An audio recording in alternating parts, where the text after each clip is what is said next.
Ready to move in premium triplex villas at Bachapalli APR Projects.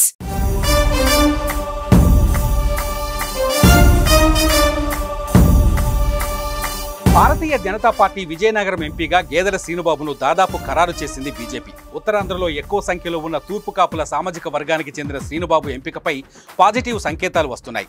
TDP జనసేనతో కలిసి పొత్తుగా వెళుతున్న కమలం పార్టీ ఉత్తరాంధ్రలో అభ్యర్థి ఎంపికపై కొంతకాలంగా ఉత్కంఠ నెలకొంది. ఉత్తరాంధ్ర తలలో నాలుకగా సేవకుడిగా ఉన్న శ్రీనుబాబును లోక్సభ అభ్యర్థిగా బరిలోకి దించడంతో బీసీలందరూ ముక్త కంఠంతో హర్షం వ్యక్తం చేస్తున్నారు. తూర్పు కాపులతో పాటు కాపులు కూడా శ్రీనుబాబు ఎంపికను స్వాగతిస్తున్నారు. తమలోని వ్యక్తికి అవకాశం కల్పించినందుకు జేజేలు పలుకుతున్నారు.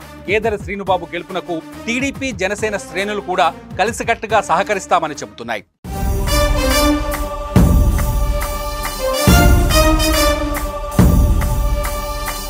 సమాజ సేవకుడిగా ఎంతో మందికి ఉపాధి అవకాశాలు కల్పించిన శ్రీనుబాబు వచ్చే సార్వత్రిక ఎన్నికల్లో విజయ దుందుబి మోగించడం ఖాయమంటున్నారు అనలిస్టులు. దేశమంతా మూడోసారి ఎన్డీఏ ప్రభుత్వానికి పట్టం కట్టడానికి సిద్ధంగా ఉంది. ఏపీలోనూ ప్రధాని మోదీ సారథ్యాన్ని స్వాగతిస్తున్నారు. ఫాలోవర్స్ అంతకంతకు పెరుగుతున్నారు. గొప్ప వ్యక్తిత్వం ఉన్న నేతలను బీజేపీ ఎంచుకుంటూ పాలనలో ప్రత్యేకతను చాటుకుంటుంది. నిస్వార్థంగా పనిచేసే నేతకు పట్టం కడుతుంది బీజేపీ.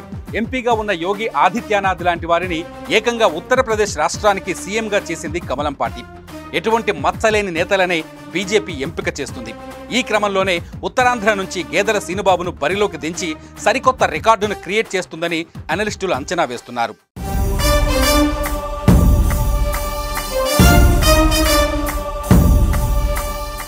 సుమన్ టీవీలో మీ పర్సనల్ అండ్ బిజినెస్ ప్రమోషన్స్ కోసం కింది నెంబర్కి కాంటాక్ట్ చేయండి.